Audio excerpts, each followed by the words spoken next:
Fellow went to get his hair cut in the local barber shop in town. It was a small little town, and everybody knew everybody, and everybody knew that the barber in town just had, he was one of those people who was just never happy. Okay, he just kind of always had a crummy outlook and attitude on life.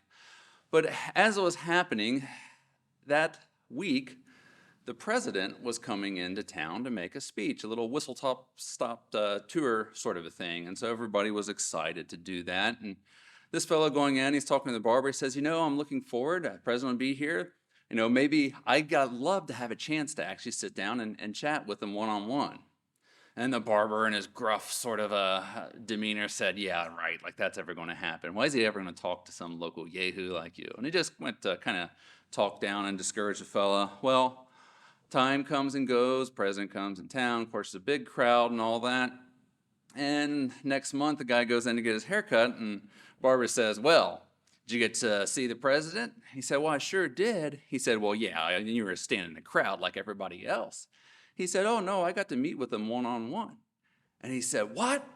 He said, yeah. He said, afterwards, he said, when his speech was over, two Secret Service guys came and said that the president wanted to talk to me personally. And he said, no way. What on earth did the president want to talk to you about? And he said, well, I got up there, and the president said, I was looking out of the crowd, and it's a nice town and everything, and I looked down at you, sir, and I said, who is this guy with this terrible haircut?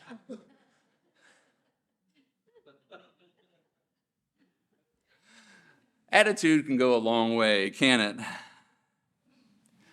You ever hear people talk about things, maybe something that they want to do, but they're fearful that they won't? They say, maybe something like, I hope I can get a chance to get home and get the grass cut before it rains today, but, not with my luck. Or maybe a new company moves to town and they're looking to hire and expand, and somebody says, well, that'd be nice and everything, but they're probably looking for somebody who's got a different degree and experience than what I do. Or maybe they're having a little bit of pain with their tooth, and they say, well, the doctor said that, they might be able to treat it with medication. It could be something simple, but you know what? With my luck, it's probably going to need a root canal.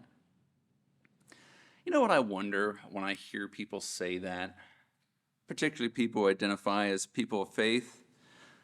I want to ask them, I said, well, maybe it won't happen with your luck or your dental history or your education. But what about with your God? Could it happen with your God? Now, understand when I use the term luck today, I'm not talking about superstition. I'm not talking about rabbit's foot and that kind of stuff. We know that that's not something we should be a part of. What I'm really talking about with this mindset of not with my luck is attitude. Things just normally don't go my way, but that's just my luck, right? We've probably heard people say things like that. Or maybe they think, oh, well, yeah, of course, Billy Bob over there won the contest or whatever because he's got all the luck, They look at something as they never have anything good to happen to them. And it's an outlook on life. Is that the kind of attitude that we face life with?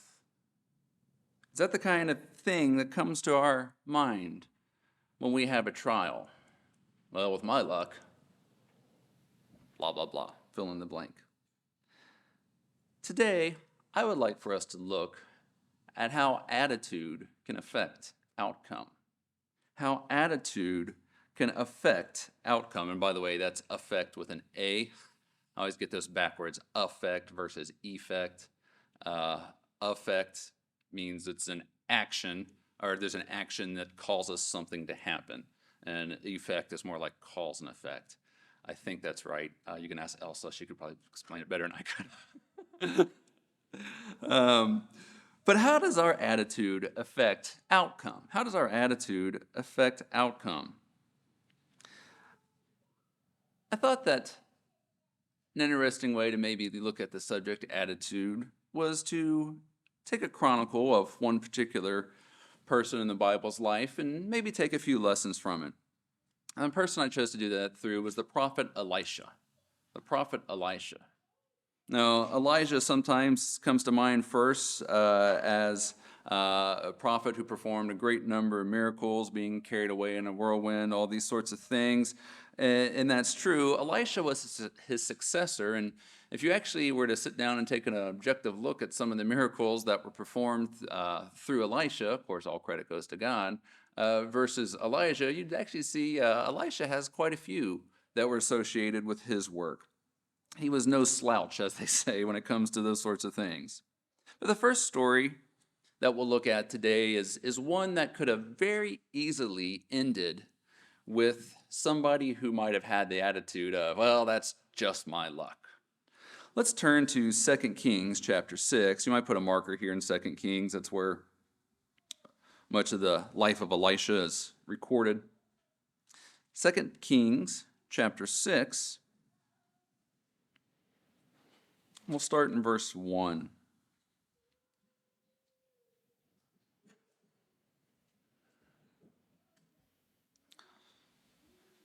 It says, "And the sons of the prophets said to Elisha, 'See now, the place where we dwell with you is too small for us. Please let us go to the Jordan, let every man take a beam from there, and let us make there a place where we may dwell.' So he said, 'Go.'" So the sons of the prophets were kind of like a traveling group of, in our modern vernacular, ABC students. Right? They were there to learn, and so they would kind of go around and work, assist the prophets, and they would learn from them, and they would travel often at times. And what we were seeing here is that they were staying in one spot, and there were so many of them that they ran out of space. It was a logistical issue. They needed more room for them all to be able to live. So they said, "Let's go build a house." Verse 3, "Then one said, 'Please consent to go with your servants.' And he answered, 'I will go.' So Elisha accompanies them on this trip. So he went with them, and they came to the Jordan, and they cut down trees. But as one was cutting down a tree, the iron axe head fell into the water, and he cried out and said, 'Alas, master, for it was borrowed.'" So while he's doing this work, he's swinging an axe, and I don't know how many of you ever really swung an axe to cut firewood, but it is a real thing that happens every now and again, especially if you've got crummy old equipment. My dad was always insistent when he was out splitting firewood, don't stand in line with where he was so that axe head comes off, doesn't bonk you in the head or anything like that. But axe heads do fall off, and now you've got all kinds of polymers and bonding, and I haven't had an axe head fall off in years, although I've broken a few axe handles, but that's a different story.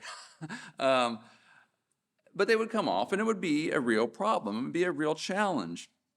And of course, biblically speaking, they were obligated to pay back anything that you might borrow and break. And of course, that's a good principle for us to apply today. But what you have to remember is they didn't have a Lowe's down on the corner where they go buy a new axe for, $19.99 or $29.95 or whatever it is. Iron was harder to come by.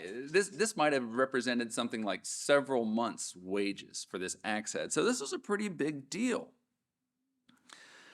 Now, he doesn't say the words, "Well, that's just my luck," but obviously they're pretty concerned here, right? They said, "Oh no, it's borrowed," and these thoughts are likely running through his mind. How am I going to pay this back? This is a big financial burden for me now.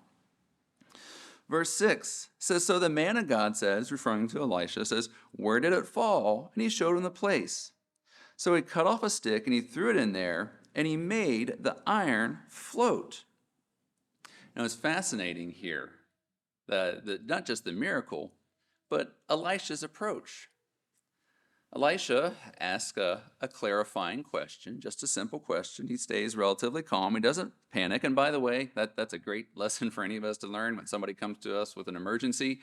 Instead of joining them in panic, try to get some information and maybe find out the best way to help. That's kind of an aside. But he asks, "Where's it at?"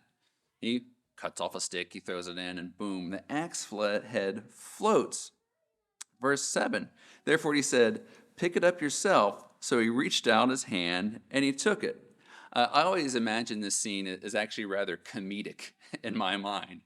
I can imagine this son of the prophet, this student, thinking that he's going to be in debt for months trying to pay this back. And Elisha says, well, where to go? All right, here, toss the stick in, boom, and it floats. And if that was me, if I was the son of the prophet, the student there, I mean, my jaw would be, and I'd probably be looking at Elisha that way. And, I kind of imagine Elisha saying, what are you looking at me for? Pick up the axe head. Maybe Elisha didn't even know how long it was going to stay afloat, so, act quick. So it's rather humorous.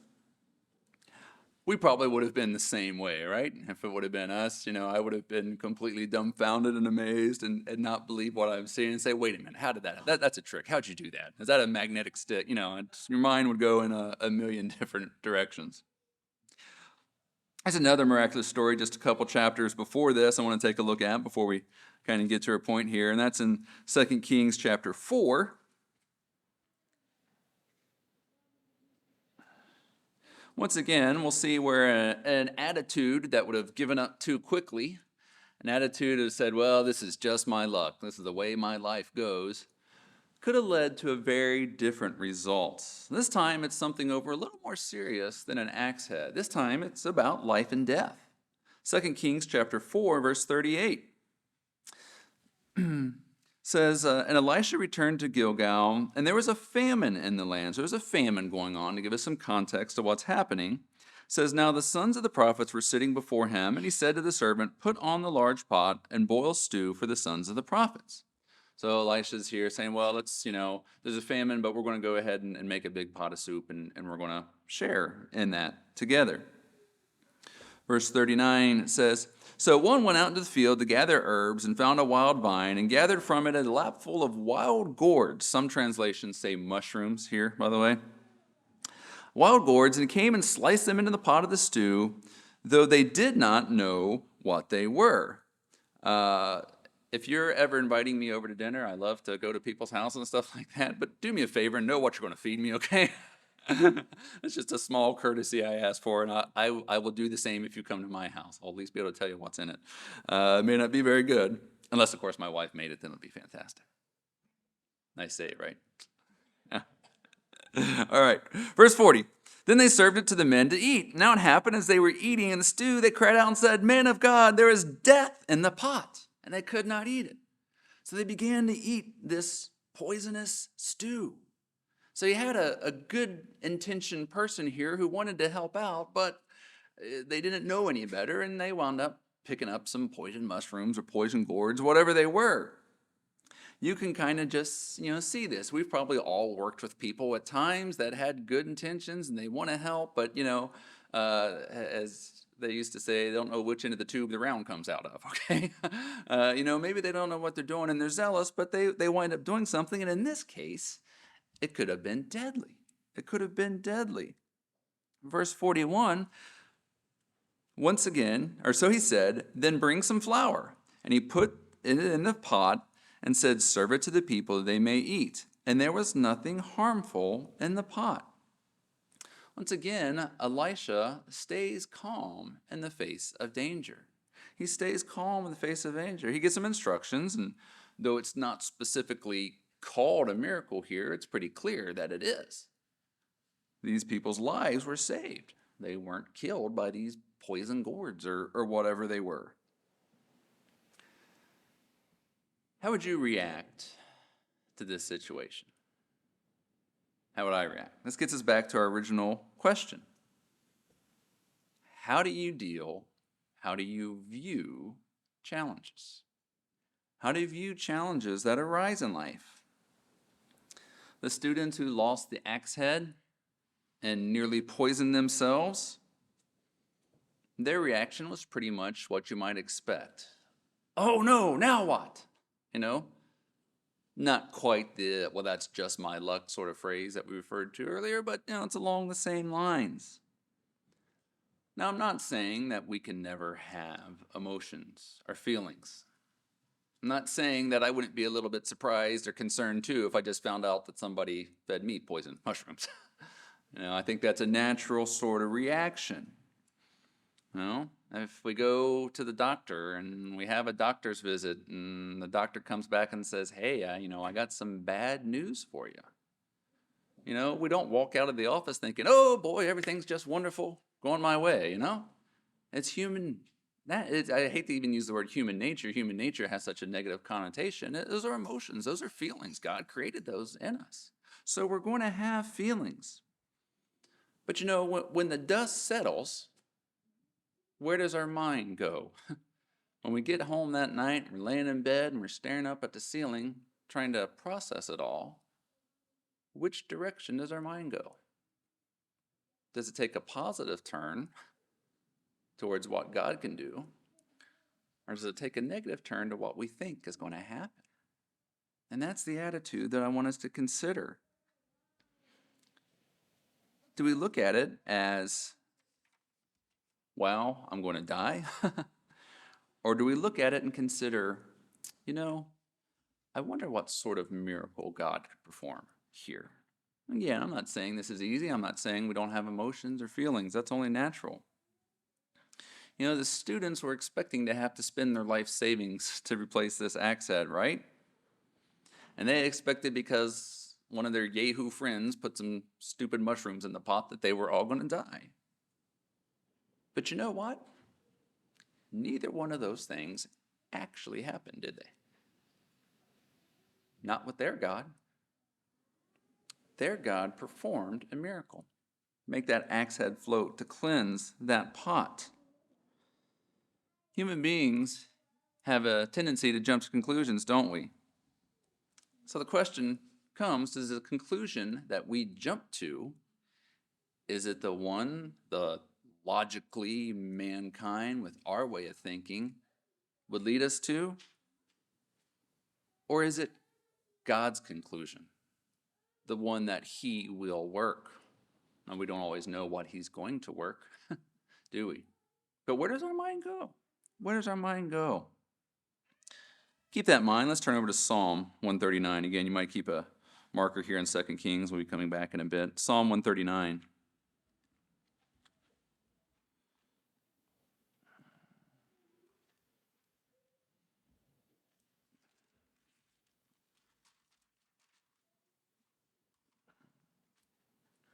Psalm 139, I'm just going to pick up one verse here, verse 7. Psalm 139, verse 7, David speaking here, he says, "Where can I go from your spirit? Or where can I flee from your presence?" Sometimes we look at this scripture and we think, no matter what I do, I can't run and hide from God. If I sin, I can't go and outrun him. And that's true, we can't, right? But what about if we look at this with maybe a little more positive attitude? That no matter where we go, where we are, what life circumstances might be, we are not out of reach from the Lord. Continuing, I said one verse, we'll read two here. Verse 8, he says, "If I ascend to heaven, you're there. If I make my bed in hell or in Sheol, behold, you are there." He's referring to, if I die, if I'm dead and gone and in the grave, you know what? That's not too far away for God to get me. He can do whatever he wants. He can do all things. Just because your mortal life comes to an end, does that mean God can't intervene? And I think we understand, right? Big picture, we all look forward to the resurrection. We look forward to a new body. But here and now, does that mean he can't intervene? And one of the main things about our attitude and how it affects outcomes is that it can make us jump to the wrong conclusion. A wrong attitude can make us jump to a wrong conclusion. Say that again.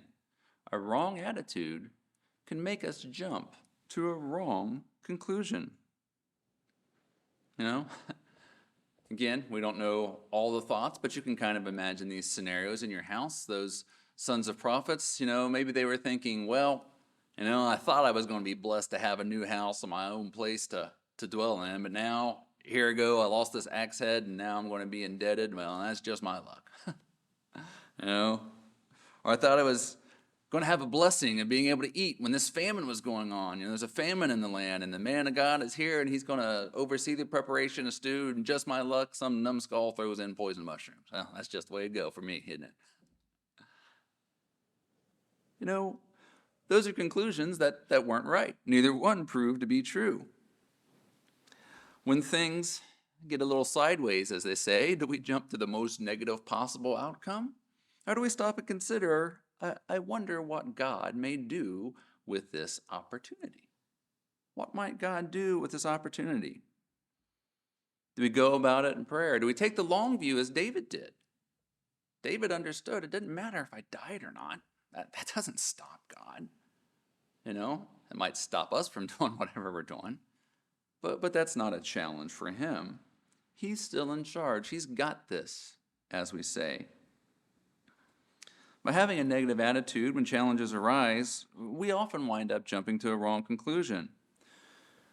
We can create a spiral of negativity in our lives that just runs us right down into the ground. And sometimes we forget we have something far better than luck, right? We have an awesome God.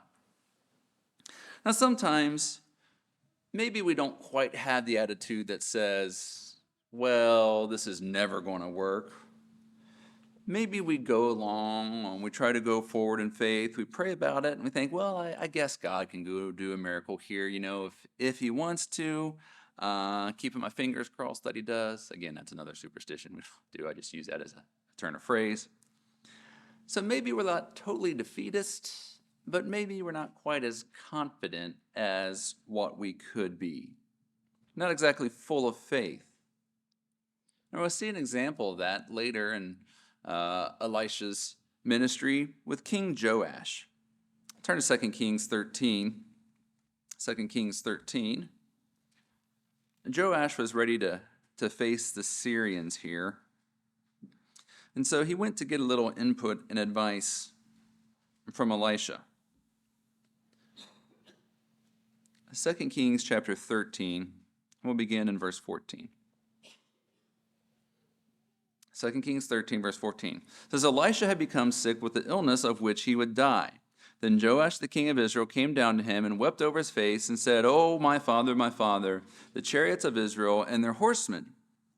So Joash is coming to Elisha on his deathbed. It's near the end of Elisha's days. Joash, or as it's referred to him in other places, Jehoash, it's actually the same person. He wasn't actually considered a good king. Verse 11 tells us that he did evil all his days.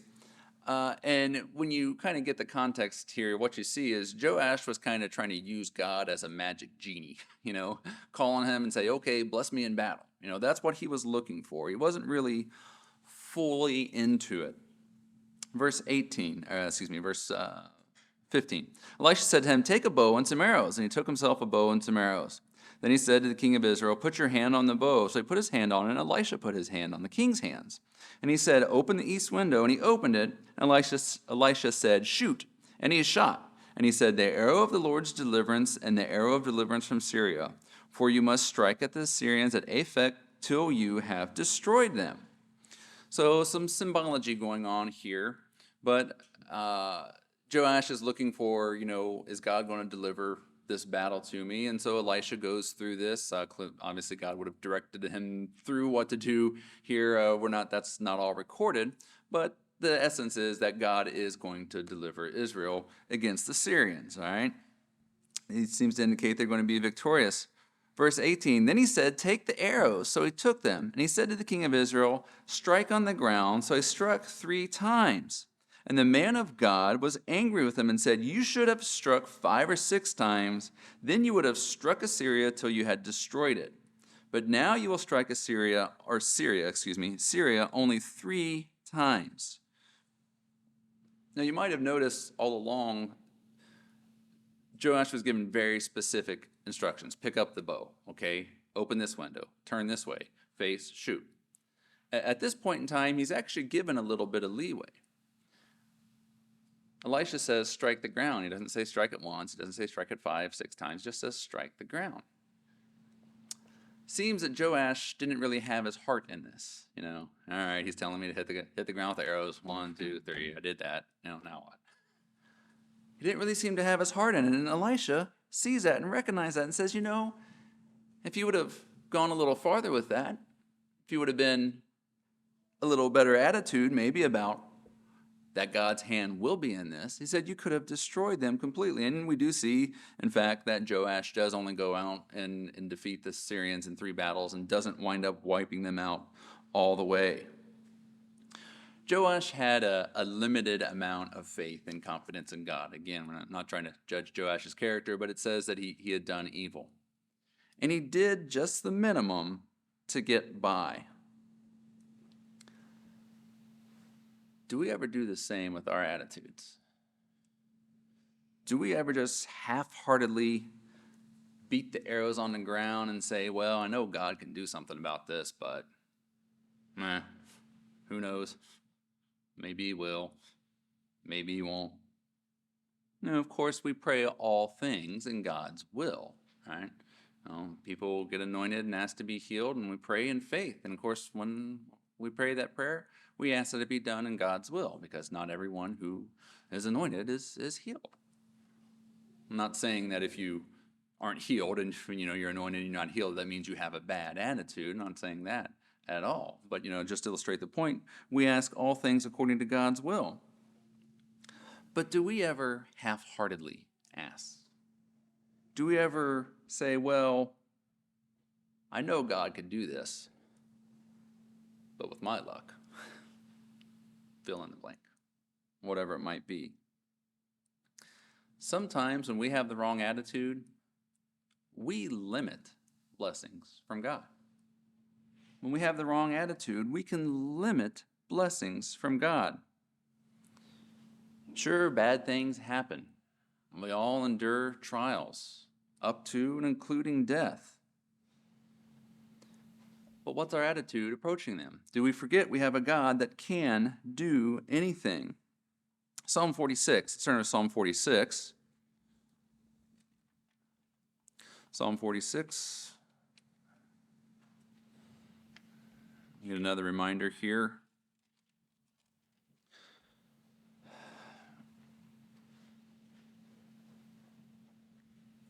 About God's awesomeness. Psalm 46, verse 1. We'll pick it up.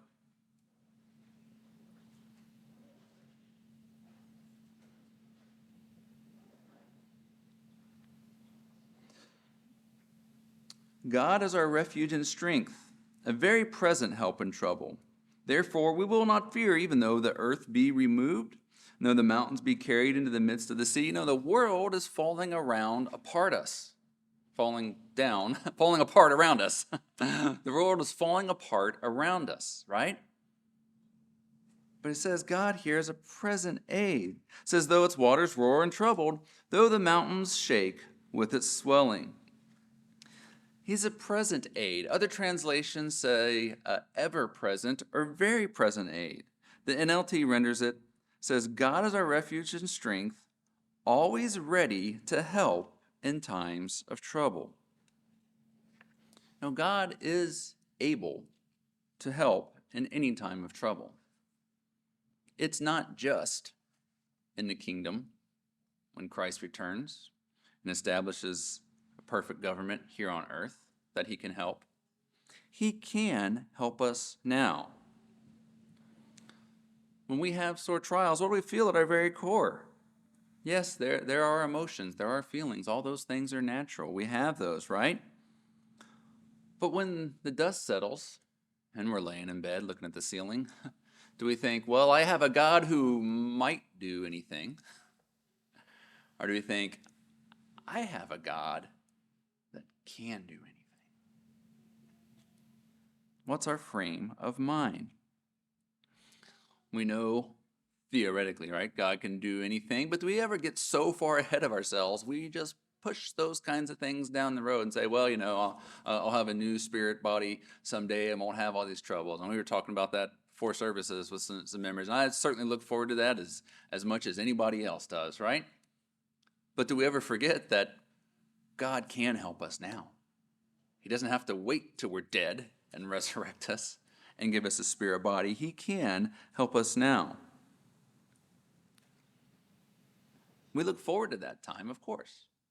But there's a little stretch of road between here and there. And it's not that we don't have any help. Sometimes we wind up putting God in a box, as they say, because of a lackluster sort of an attitude. A lackluster sort of an attitude.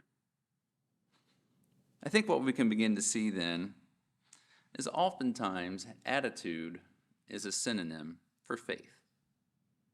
Now, you can't completely define faith by simply the word attitude, but in many ways, attitude is connected to faith.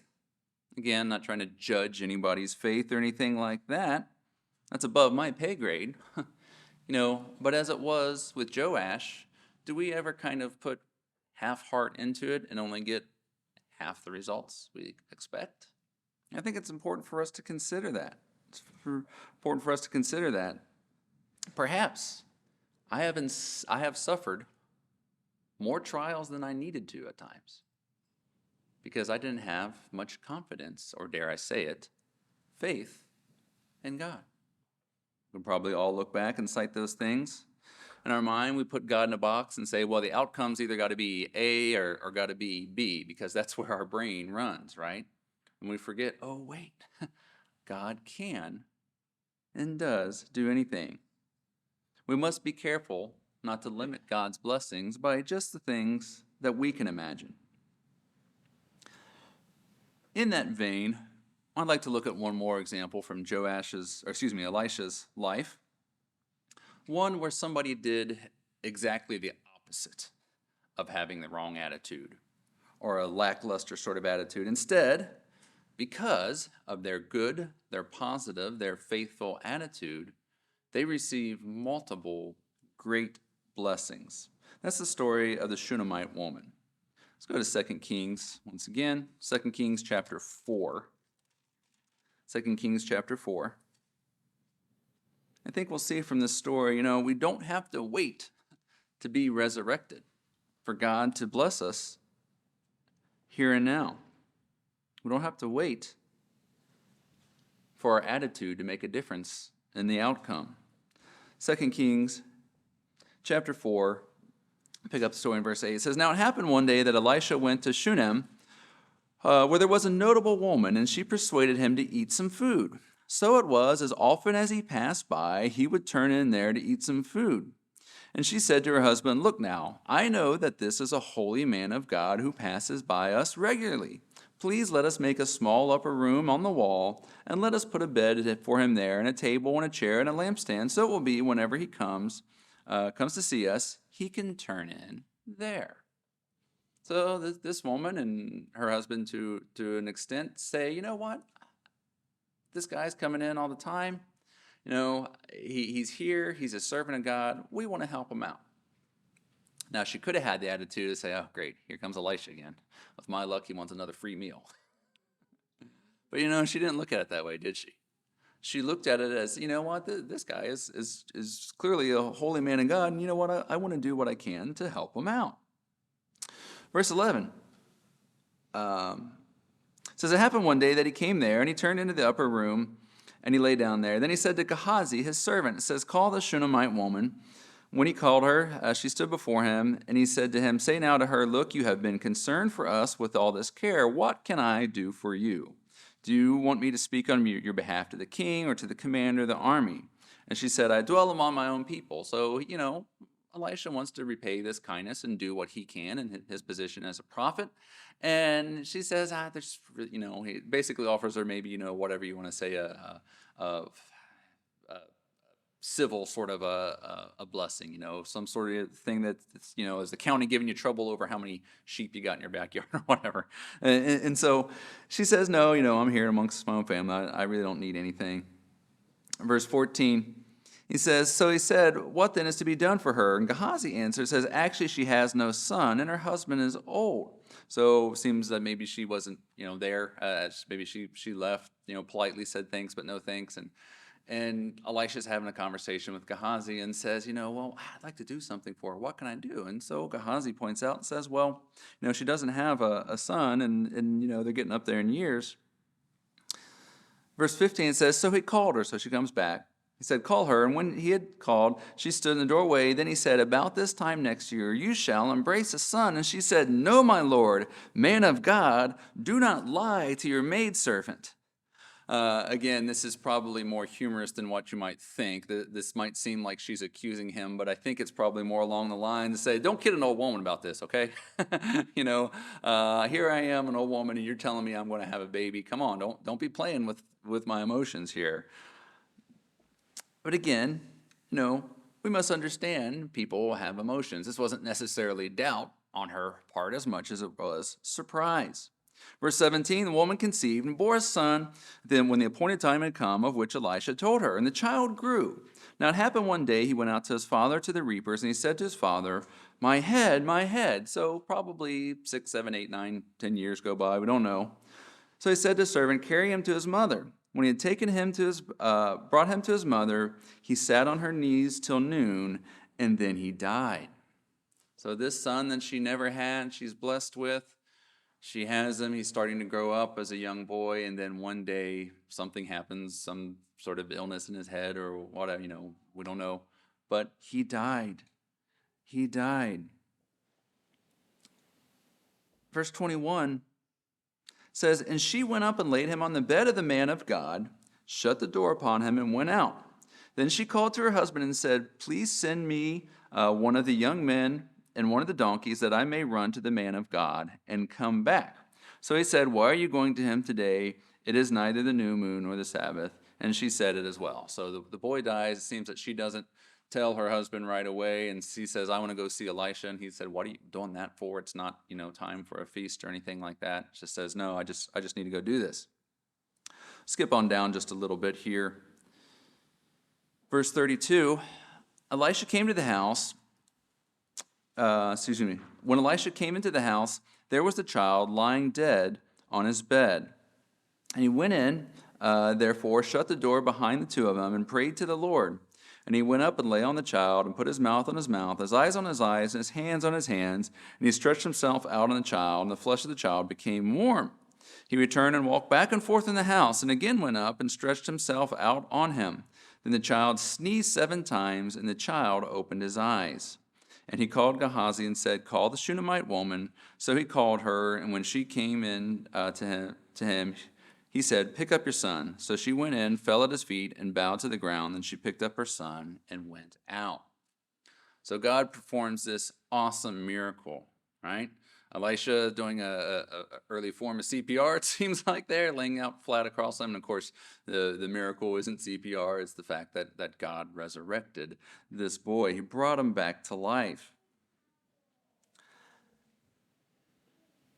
The Shunammite woman could have said when her son died, well, that's just my luck. Never had a son, and then finally this miracle comes, I have one, and look, he just turns around and dies a few years later. She didn't say that, though, did she? Her attitude was she wasn't going to give up on this blessing that God had given her. That's not to say she didn't have feelings. She didn't have emotions. She wasn't upset. In fact, if you go back to verse 28 to 27, I believe, verse 27 says, now when she came into the man of God at the hill, she caught him by the feet, but Gehazi, again, that's Elisha's servant, came near to push her away. But the man of God said, let her alone, for her soul is in deep distress, and the Lord has hidden it from me, and has not told me. So she said, did I ask a son of my Lord? Did I not say, do not deceive me? And so she kind of voices some of those things. Said, did I not tell you all those years ago, don't kid around on an old woman, Did I say not do this? And look what happens. Look what happens. So she was upset. This is exactly what she was worried about. But in spite of her feelings, she didn't give up. We skipped over a few verses here, and I won't read them now for sake of time. But she had to go through some trouble to go on this journey to get to Elisha. She had to put forth some effort. Now, if she had a bad attitude and thought, well, it's just my luck, he's dead. Would she have gone through all of that? I don't think so. I think it's a reflection of her attitude, knowing God can do anything. Not just maybe, not just might, but that he can do anything. It's also interesting to note here Gehazi's reaction versus Elisha's reaction. You know, she was upset and Gehazi was ready to push her off, and Elisha, he stayed calm. We talked about that a little bit before. He stayed calm in the face of somebody who was having some severe emotions at that moment in time. I think it's a powerful lesson for us to learn there, isn't it? People come to us, they're upset about things, and too often we just want to push them back and say, hey, get over it, or whatever. Elisha let her feel her feelings. Let her express that, and then he moved forward with how to deal with the issue at hand. I think that's a beautiful example there from Elisha. Now, this woman had a wonderful attitude, not just through this trial, but go back. What was her attitude from the beginning? She wanted to look for a way to bless and help the work in that sense. And that carried over. She had this son. Now, she had this attitude, says, you know what? I know God can help. She had her emotions. She was upset. That's natural. But she knew that God could help. She knew that God was a present aid. God indeed blessed that. He brought her son back to life. But the story doesn't actually stop there with the Shunammite woman. There's more blessings down the line from her. A few years later, a famine came upon the land. Famine came upon the land. Elisha tells her to go wait it out. But when she returns, she finds someone has taken her land. You can go ahead and start turning to 2 Kings chapter 8. 2 Kings chapter 8. We're going to pick up the story here in verse 4 in just a moment.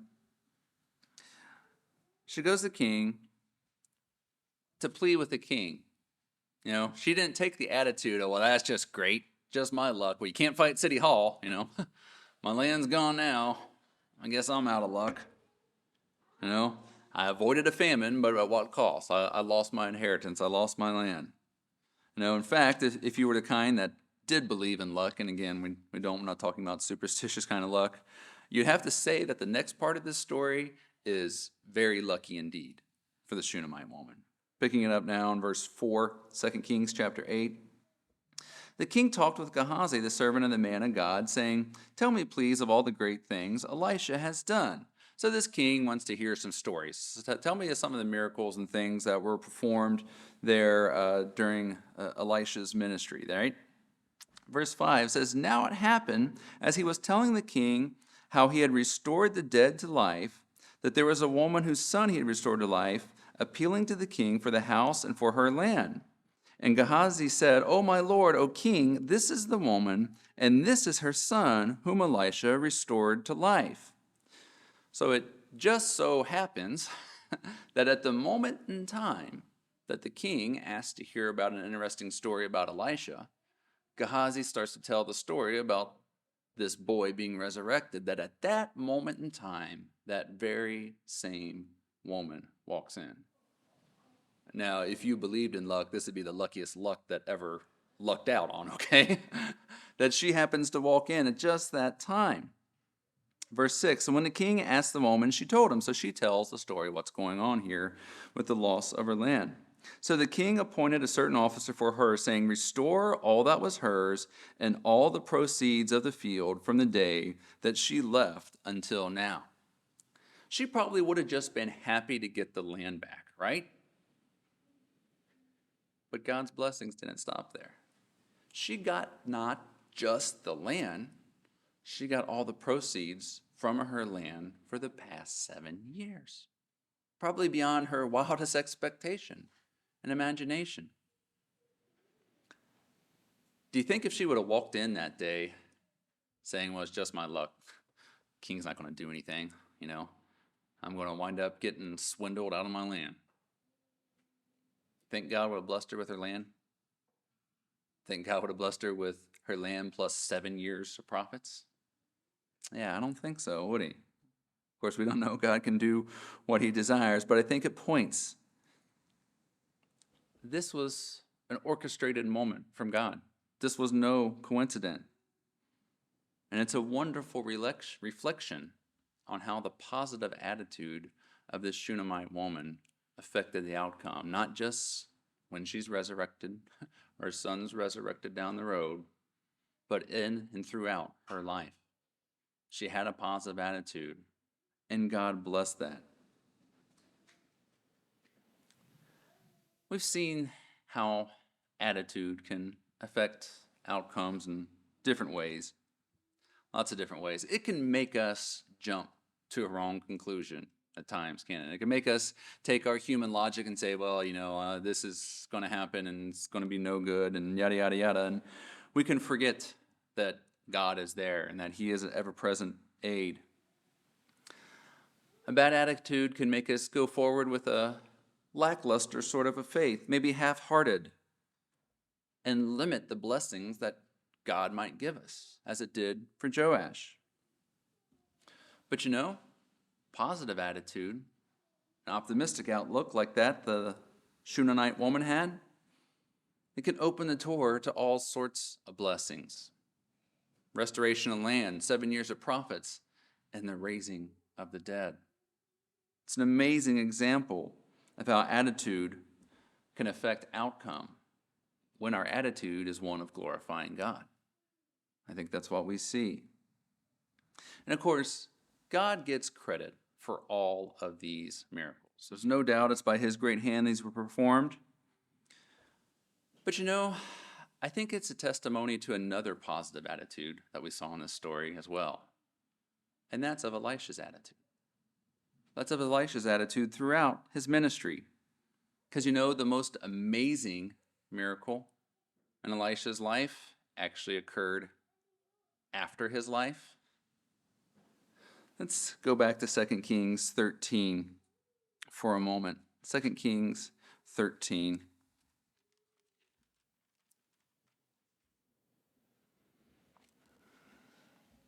This is where we read earlier about Joash half-heartedly pounding the arrows on the ground and Elisha being upset with him for his lackluster sort of display of faith there. 2 Kings 13, now verse 20, just after that, it says, Elisha died, and they buried him, and the raiding bands from Moab invaded the land in the spring of the year. So, in this sort of a feudal sort of a system, you had different countries that were close by, and so different times they'd send raiders down, right? And they'd come and maybe rob an outlying farm, and they'd take your sheep and your grain, or maybe even your family or whatever. And so that would happen. And so verse 20, it says, so it was, they were burying a man, they suddenly spied a band of raiders. So somebody had died, and so they said, well, okay, we need to go bury him. And when they're in the process of doing so, they see this band of raiders coming down. So they kind of got to hurry up the burial pretty quick, right?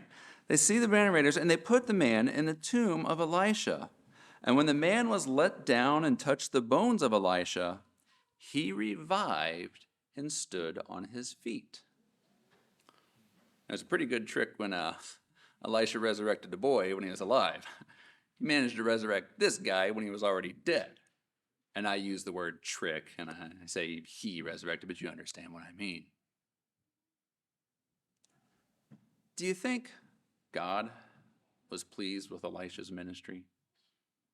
Do you think Elisha displayed the can-do attitude that God was looking for? Do you think if he didn't, that God would have allowed this man to be resurrected just by touching Elisha's bones? And I think what we see here is not only were there some pretty amazing things that happened for those that Elisha worked with, Elisha himself had that attitude.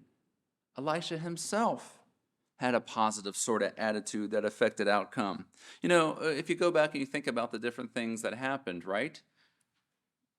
Sometimes we think positive attitude is a reflection or is reflected or shown by our emotions.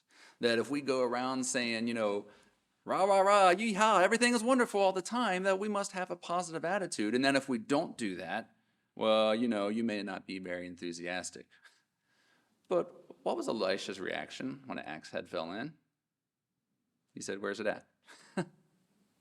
When the pot was poisoned, he said, okay, bring me some flour. You know, when the son was dead, what did he do? He went, laid on him, then he got up and he had to go stretch his legs and he had to walk a little bit there in the house. So he came down and he walked back and forth in the house. Outward emotion isn't the only indicator of attitude, is it? I think sometimes we forget that. We think that, well, because I'm not, rah, rah, rah, sis goomba, sort of, jumping around, saying how wonderful things is, then maybe I don't have a great attitude. But I don't think we can make that conclusion, can we? Elisha had a wonderful attitude. It's reflected on his ministry. It's reflected by the fact that God used him after he was dead to raise the dead. We need not be so outwardly vocal or display our emotions in order to have a good attitude. A good attitude is our frame of mind. A good attitude is how we handle challenges. It doesn't have to be an outward display of any kind. There's an old saying that goes like this. It says, whether you think you can do a thing or you think you can't, you're probably right. Right? I don't know who that's originally attributed to or if it's attributed to anybody specifically.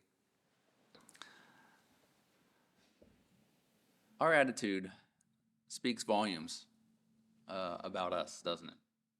Our attitude can and does affect outcome in life. Doesn't have to be a big show, doesn't have to be a big display, but it has to be at our core. Do we think I have a God who might do something? Or do I know I have a God that can do anything? The next time we face a challenge, doubt begins to creep into our minds and we think, well, maybe it'll be okay. Not with my luck. Think of the life of Elisha. Think of the Shunammite woman. And when failure seems like the only possible outcome, remind yourselves, not with my God.